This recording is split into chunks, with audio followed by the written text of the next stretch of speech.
Vivez la passion du football avec le Saint-Raphaël, créateur de réception. Ravat, rêver, réaliser.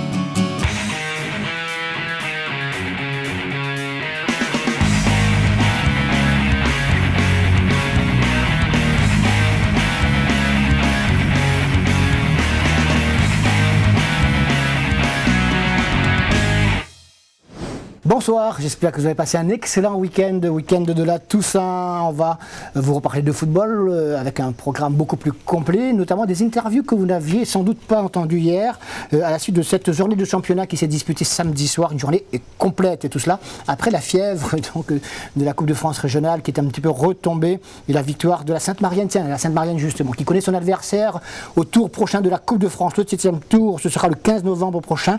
Il faudra aller défier à l'extérieur l'équipe de Saint-Lô, équipe de CFA2 de la Basse-Normandie. Et pendant ce temps, eh bien, l'Excelsior, l'autre vainqueur de la Coupe de France du groupe 1, jouera à La Réunion, ce sera le 15 novembre également, pour y jouer donc contre l'équipe de Poissy, 4e de la CFA. Un sacré client au stade Michel Volney de Saint-Pierre pour l'Excelsior. Donc ce sera le 15 novembre prochain, je vous le disais. Allez, on va parler de championnat maintenant avec cette 19e journée où l'équipe de la Saint-Pierroise, avec ses 5 points d'avance, pouvait ou conforter son avance, l'augmenter, voire peut-être voir d'autres adversaires revenir sur ses talons.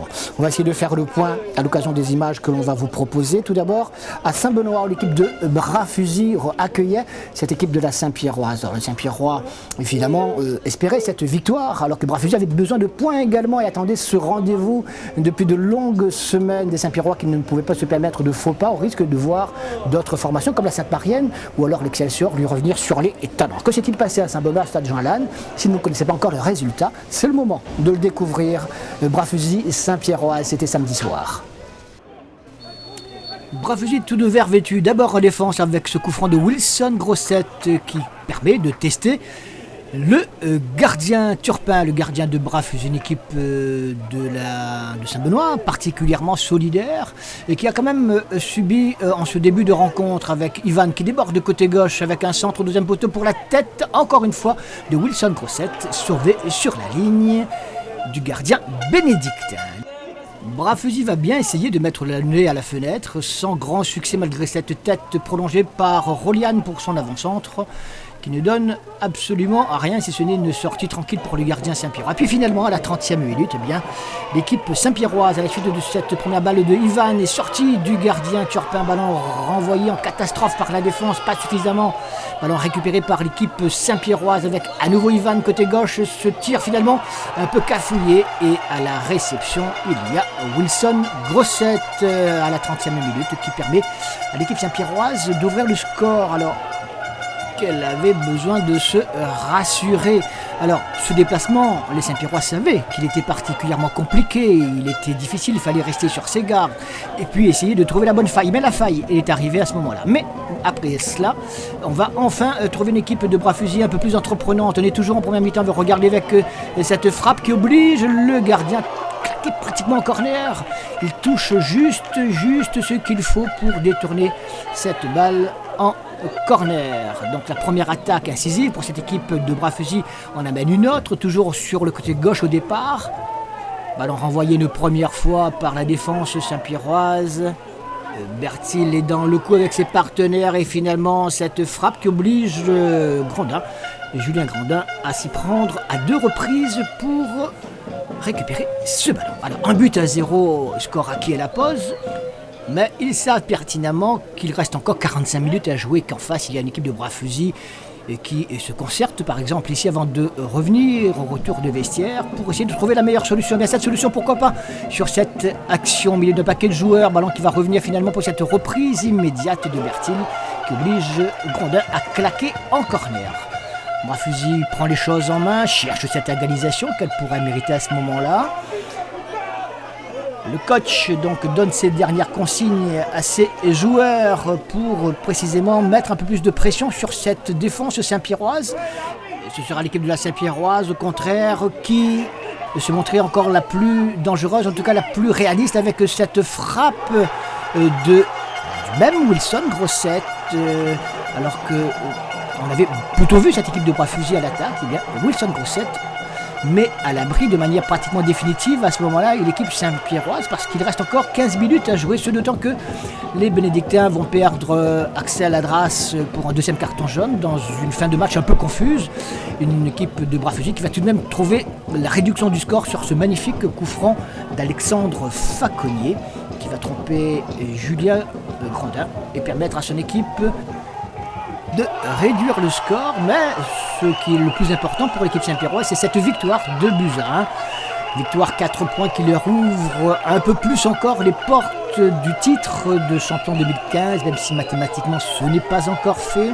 On verra tout à l'heure la Sainte-Marienne et l'Excelsior ont peut-être encore leur mot à dire. On va voir d'ailleurs dans un instant ce qu'ont fait les Sainte-Mariens dans leur match contre l'équipe du SDEFA. Les deux coachs donc pour une fin de match, je vous le disais, un petit peu tendue, mais les choses vont rentrer dans l'ordre. Victoire Saint-Pierroise, victoire importante qui mène peut-être vers ce titre 2015. Je vous le disais en préambule, cette victoire des Saint-Pierrois leur ouvre un peu plus les portes pour le titre 2015. Il faudrait désormais un terrible concours de circonstances pour que la couronne leur échappe, en tout cas de leur côté, pour continuer à y croire encore. L'équipe de Sainte-Marie, ou encore de l'Excelsior Sainte-Marie tout au moins, devait s'imposer face aux SDEFA. C'était au stade de l'Est Jean Yvoula. Alors les Sainte-Mariens sont-ils tombés sur un os, ou alors sont-ils toujours avec un haut niveau de forme comme on l'avait vu la semaine dernière? SDEFA Sainte-Marienne, ce sont les meilleurs moments que je vous propose de voir maintenant. Et c'est le SDEFA tout de blanc vêtu qui accueille cette équipe de Sainte-Marie qui reste sur une excellente prestation la semaine dernière face à l'équipe de la Saint-Pierroise, finale de Coupe de France. Et dès la 21e minute, pressing de Bourabia qui récupère ce ballon dans les pieds de Kerbidi. Il lance à point nommé exactement dans le bon tempo Henri-Charles Gladisson pour son premier but de la soirée. Sainte-Marie qui avait dominé les débats jusque-là est justement récompensé de cette domination et ouvre le score. On va revoir en ralenti, regardez la passe, elle est millimétrée, exactement dans le bon tempo. Il y avait un bon petit mètre en arrière par rapport à l'ultime défenseur de Nice. Donc il n'y a pas de hors-jeu, une équipe du SDEFA qui sur ce coup franc de Filin aurait pu peut-être égaliser dans un premier temps. Mais c'est vrai que globalement, cette équipe de la Sainte-Marienne a réussi une bien belle prestation jusque-là dans le même tempo que le week-end dernier. Puis Gladisson a réussi lui aussi un grand match. Il est dans tous les bons coups. Là, il vient chercher ce ballon. Il va encore se replacer en position d'avant-centre. Il est en relais avec son capitaine Mdoima. Pour Bourabia sur le côté droit, il y a Ishiza qui va pouvoir centrer sur la tête de qui. Et boum, ça fait ya. Ça fait donc 2-0 pour cette équipe de Sainte-Marie à la 44e minute du match. Les Sainte-Mariens prennent donc 2 buts d'avance, un moment important, on le sait, sur le plan psychologique. Joël Damour, la star de la semaine dernière, en tout cas le héros de l'équipe Sainte-Marienne qui avait marqué le but en finale de la Coupe de France, laisse sa place à son partenaire, que l'on n'avait pas beaucoup vu ces derniers temps, qui a donc la chance là de jouer avec Bourabia pour cette seconde période qui oblige Lop à une bien belle détente. Sainte-Marie ne lève pas le pied, continue à se préparer pour une échéance importante en Coupe de France, le 7e tour dans 15 jours.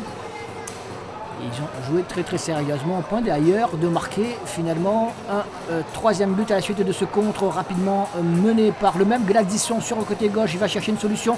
Bourabia sur le côté droit, il n'a pas lâché sa course, on ne le voit pas sur le côté gauche, mais il est là, présent pour reprendre tranquillement. Ça fait 3-0, deuxième but de Henri-Charles Gladisson, l'homme en forme du moment pour cette équipe de Sainte-Marie, l'un des hommes en forme parce qu'ils sont tous les autres en ce moment également irréprochables. Et ce remplacement avec l'entrée de Kadri Soufou qui aura l'occasion de s'illustrer quelques minutes plus tard. Mais au préalable, on va le voir sur cette action, il était sur le point de marquer le 4e but de son équipe.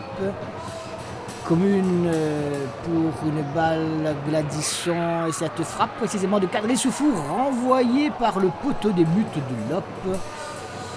Une équipe de Sainte-Marie qui a continué à mettre la pression. Commune, il est là donc pour ce ballon en profondeur pour Henri-Charles Gladisson sur le côté droit. Kadri Soufou démarqué côté gauche. Petit intérieur et ça fait 4-0. Ça peut paraître sévère effectivement pour l'équipe de du SDFA. Mais c'est vrai que cette équipe de Sainte-Marie là était au-dessus de la mêlée, au-dessus de la bataille. Et reste très très concentré en cette fin de saison. Car il y a encore des échéances particulièrement intéressantes à tenir.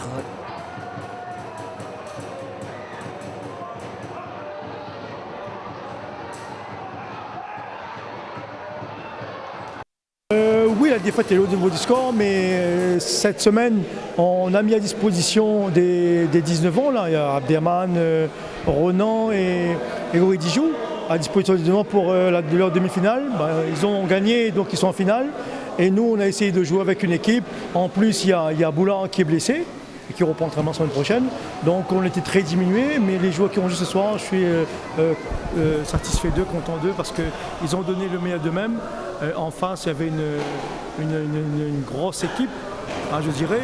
Quand je regarde dans cette équipe-là, le seul Sainte-Marie que je vois, c'est Mdoma. Et les autres, c'est des étrangers, je dirais. Donc nous, on n'a pas rougé de ça.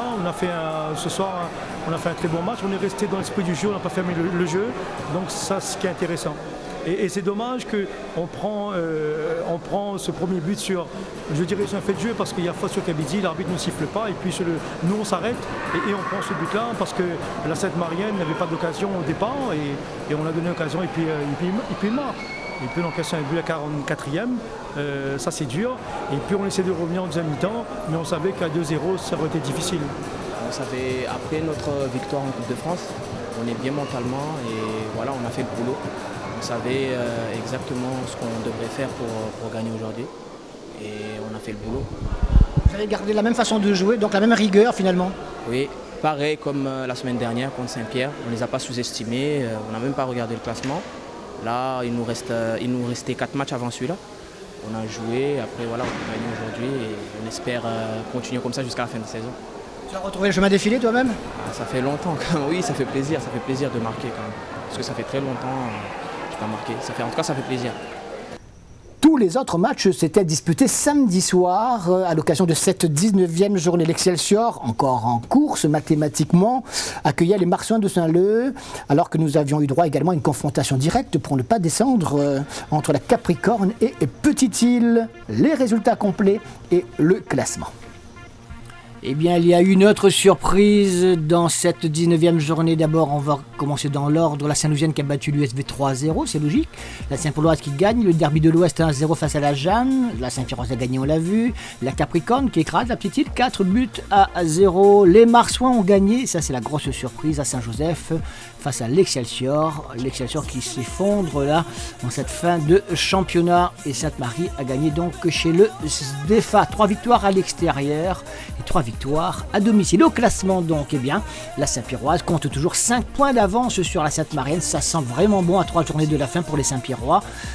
La Saint-Louisienne prend la 3e place, juste devant la Saint-Pauloise, alors que l'Excelsior rétrograde à la 5e place. Tout en bas, regardez, l'USB et la Petite-Île sont toujours décrochés, juste derrière Bras-Fusil, alors que la Capricorne a fait une belle opération en gagnant face à la Petite-Île à l'occasion de cette 19e journée du championnat.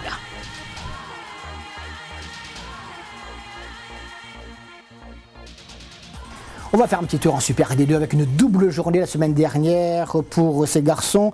Et mercredi soir, c'était la 22e journée puisque toutes les équipes qui jouent la montée ont gagné. Le Saint-Denis Football Club ne pouvait pas non plus donc rester à quai en accueillant l'équipe de Monaco. Une petite mais précieuse victoire des Dionysiens. Le résumé de cette rencontre. Et l'occasion nous a donné de faire plus ample connaissance avec cette équipe de l'AS Monaco, équipe du quartier de Saint-Benoît, de la Rivière des Roches tout particulièrement, qui a connu ses heures de gloire il y a quelques 25 ans de cela, et qui a toujours son fidèle, très fidèle président, et qui nous donne quelques indications sur le club aujourd'hui. Monaco, une des équipes de Saint-Benoît, quartier de Saint-Benoît, c'est compliqué de gérer un club de quartier. Cette année c'est très difficile. Donc, en plus en Super D2, on a toutes les équipes. Donc on n'a pas assez de moyens financiers et pas assez de dirigeants. Donc là pour moi c'est trop. Il y a une vingtaine, trentaine d'années, pourtant c'était les grandes heures. Oui, en 84 quand j'étais président, on est monté en première division. Rien qu'avec les recettes des matchs, on arrivait à subvenir au truc du club. Et là maintenant c'est fini. l'AS Monaco, pour ceux qui ne savent pas, il y a un lien avec l'AS Monaco de Métropole, hein, la grande AS Monaco. Oui, il y avait un lien, mais depuis le prince Albert, il a arrêté, donc on n'a plus de lien. Il n'y a plus de lien. Non, il n'y a plus rien. Maintenant, vous portez toujours les mêmes couleurs. Ben, on s'appelle comme ça, hein. Quand on parle Rivière-des-Roches, on parle Monaco de toute façon. Voilà. Principauté. La principauté. Principauté de la Rivière-des-Roches. La principauté de la Rivière-des-Roches, donc avec le maillot de l'équipe de Monaco, bariolé rouge et blanc. Mais ça ne suffit pas, puisque ça se passe sur la pelouse tout de même, avec Godon qui est le premier à tester le gardien de l'équipe de Monaco, avec une domination évidemment logique de cette équipe de Saint-Denis, avec au départ de cette action Emmanuel de Louise pour un bon centre repris par personne. Si ce n'est au deuxième poteau, il y a une possibilité de frappe détournée en corner. Donc le Saint-Denis Football Club domine cette rencontre tout au long de cette première mi-temps. Regardez, avec de belles phases de jeu tout de même. Le jeu est relativement limpide et clair, même si dans la finition ce n'est pas tout à fait ça. Regardez encore cette reprise qui va s'écraser sur la transversale des buts de Laurent Lancry, qui a retardé le gardien de Monaco le plus qu'il pouvait cette échéance. Regardez encore cette nouvelle attaque dionysienne, cette frappe totalement ratée et qui passe à côté des buts monégasques. Donc 0-0, ce sera le score à l'habitant. On croit d'ailleurs au partage des points, pourquoi pas. Ce serait une belle performance pour l'équipe de Saint-Benoît, à l'inverse du Saint-Denis Football Club qui perdrait un petit peu de terrain par rapport à ses poursuivants, donc ce n'était pas le moment. Il faut attendre dans la seconde mi-temps pour voir finalement, et assez logiquement, après cette tête claquée en corner par Lancry, l'équipe dionysienne, une tête d'Emmanuel Louise. Donc les Dionysiens vont ouvrir le score à la suite de ce corner repoussé une première fois. Ballon qui va être récupéré tout de même par les Dionysiens, beaucoup plus prompt sur toutes les balles, avec ce débordement d'Armorgom qui va pouvoir trouver le centre finalement. Ballon mal dégagé par la défense de Monaco qui tergiverse, ça ne leur portera pas bonheur. Et dans ce geste impossible, on dira, Ibrahim Zenoul, qui lui-même n'a sûrement pas très bien compris ce qu'il a fait. Regardez, ça vaut le coup de le revoir au ralenti. Regardez, c'est, je sais pas, de pigeon talent, bref. Ça fait en tout cas 1-0, l'unique but du match, donc un but très très important pour les Dionysiens qui auront l'occasion plusieurs reprises d'aggraver le score, ce qui aurait été un peu, on dirait, injuste pour cette équipe de Monaco qui certes n'a pas fait le jeu, qui s'est créé une occasion, regardez celle-ci, avec le débordement côté gauche, mais qui a été surtout très courageuse au point d'empêcher cette équipe dionysienne de croire trop facilement à la victoire. Regardez, ils auraient pu d'ailleurs, pourquoi pas sur cette action, égaliser face à cette équipe dionysienne. Il n'en sera rien. Et dommage d'ailleurs que cette équipe de Monaco va être privée à la suite de cette faute, ce geste totalement inadapté, inopportun de David Marr qui va semer un petit peu la panique, mais finalement les choses rentreront dans l'ordre. Donc le petit un petit câble là, David Marr, qu'est-ce qui se passe mon grand? En tout cas, il va être exclu fort logiquement par l'arbitre central. Les Monégasques termineront avec un joueur de moins. Allez, ça ne va pas leur porter plus préjudice que cela. Ils perdront, c'est vrai, 1-0. Victoire importante en tout cas pour les Dionysiens. On fait le point avec les deux coachs maintenant. 4 points pour les Dionysiens. Et Monaco qui ne se sent pas encore menacé. En tout cas, un peu de regret chez le coach. Normal, non. Puisque là, on offre le but à la VSCA, puisqu'on doit sortir sur le ballon, on ne sort pas. Ensuite, on s'est dit on va jouer en contre aujourd'hui, c'est ce qu'on a fait. Malheureusement, dans les derniers passes, on n'était pas bon. Donc à partir de là, on ne peut pas prétendre à faire un résultat contre le leader, c'est impossible. Une saison qui est totalement différente de l'année dernière, comment l'expliquer? L'année dernière, on jouait sur l'enthousiasme, sur l'envie, puis on a perdu quand même 3 leaders. Donc à partir de là, les jeunes, ils ont voulu reprendre le flambeau, mais bon, malheureusement, ils n'ont pas suffisamment de métier. Et puis c'est un club de quartier, on s'est dit peut-être qu'on était arrivé, mais malheureusement, on a oublié qu'il n'y a que le travail qui paye. Vous vous sentez menacé pour la relégation ou pas? Aujourd'hui, je ne m'inquiète pas de la relégation, puisqu'on n'a pas les armes du polité avec les autres équipes. On va faire avec nos moyens de bord. Donc maintenant, on prend match après match. Et puis si on doit descendre, il y a quand même des jeunes qui ont une qualité. Voilà, le club il fera le nécessaire pour l'année prochaine pour repartir du bon pied. Bon, on confond encore vitesse-précipitation devant les buts. On a deux occasions nettes. Mais bon, on a tendance à précipiter. Donc la vestiaire, je dis, bon, un match de 90 minutes. Donc patience, on construit, on recommence, on joue et ça va venir. Ben, c'est arrivé, même l'attaquant ne s'est pas rendu compte. Il n'attendait pas, mais bon, au final, 1-0, qu'on gagne 1, 2, 3, 4, 5 buts ce soir, ça aurait été 4 points. Donc c'est vrai, c'est bien de marquer pour faire plaisir au public, mais le football, seule la victoire compte. Il n'y a pas de plus vers l'accession tout simplement quand même, là. C'est sérieux maintenant. Ben oui, comme j'ai dit, bon, il nous reste quand même, là il nous reste 4 matchs. Chaque match est une finale.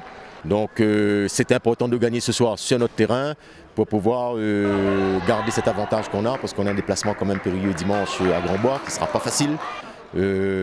Donc c'est pour ça que j'ai fait tourner un petit peu des garçons comme Godon, tout ça qui sont sortis. Parce que bon, dimanche, il va falloir monter là-bas pour ne pas perdre. Donc je ne dis pas qu'on va gagner, mais pour ne pas perdre.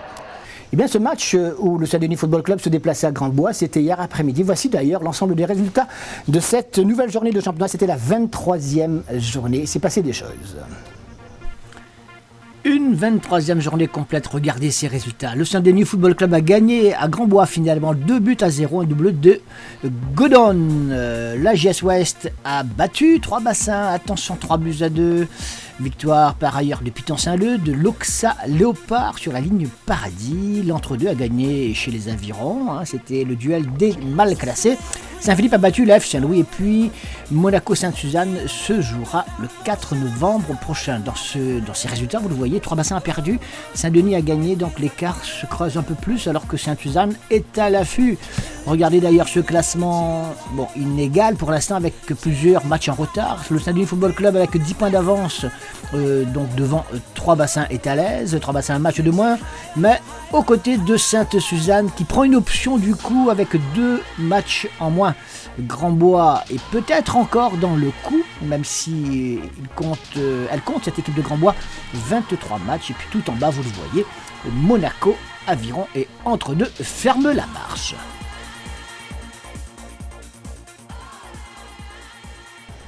On termine avec un sujet omnisport, on va parler de lutte avec le centre de formation à Saint-Joseph, une rétrospective signée Alexandre Gilles pour 974 TV. C'est parti.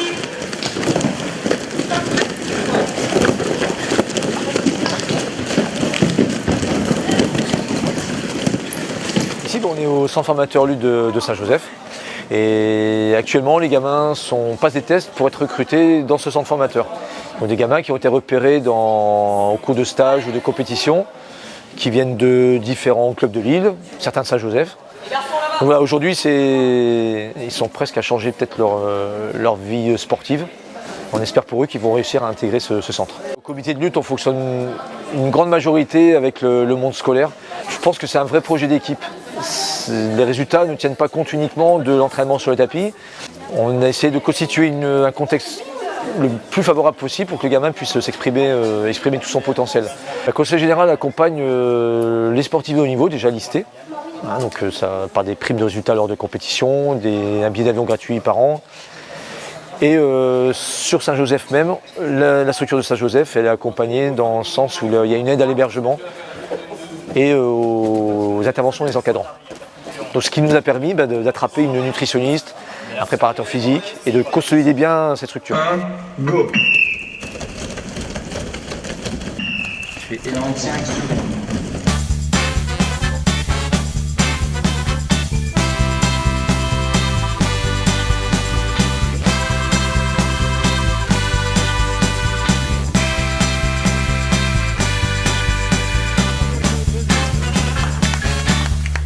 Ça a un sens énorme.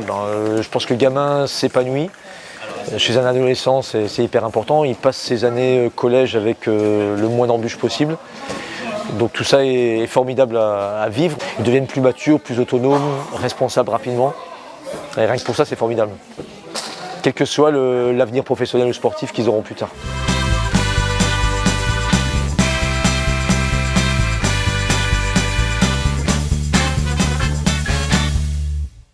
On termine comme hier avec une petite image, on le leur avait promis, c'était la joie des joueurs de Bras Creux qui avaient éliminé en demi-finale de la Coupe Dominique Sauger l'équipe de la JCV Saint-Pierre. C'est Anis Barcar qui avait inscrit l'unique but de cette rencontre dans les prolongations. Bras Creux qui jouera en finale face à l'Éperon normalement le 15 novembre prochain. Notez également sur votre agenda votre rallye habituel, ce rendez-vous pour le rallye automobile de la Plaine des Palmistes, à 52 minutes programmé mercredi soir à 21h, le rallye de la Plaine des Palmistes à ne pas rater. La semaine prochaine, on va encore parler de football avec une nouvelle journée de championnat. Oui, c'est cela, la 20e journée de première division. Et voici les rencontres qui vous sont proposées. USB Saint-Pauloise, Marsouin Saint-Pierroise, Petite-Île et SDFA, Jeanne d'Arc Bras-Fusil, Capricorne Saint-Louisienne et Sainte-Marienne Excelsior. Le gros match de cette journée. Et puis en deuxième division régionale également, journée complète, la 24e. Caux-Saint-Pierre au Grand-Bois, F Saint-Louis au Xalopard, entre deux AJS Ouest, Saint-Denis Football Club Aviron, Sainte-Suzanne Piton-Saint-Leu, Trois-Bassins Monaco et Ligne Paradis Saint-Philippe. Le rallye, mercredi 21h, rallye de la Plaine des Palmistes, 52 minutes. Et puis pour le football, ce sera dimanche prochain à 13h ou alors lundi soir à 21h. Excellente semaine et à très bientôt. Salut.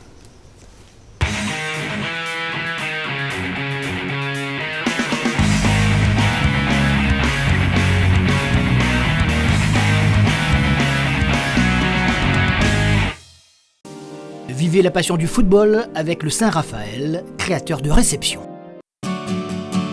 Ravat, rêver, réaliser.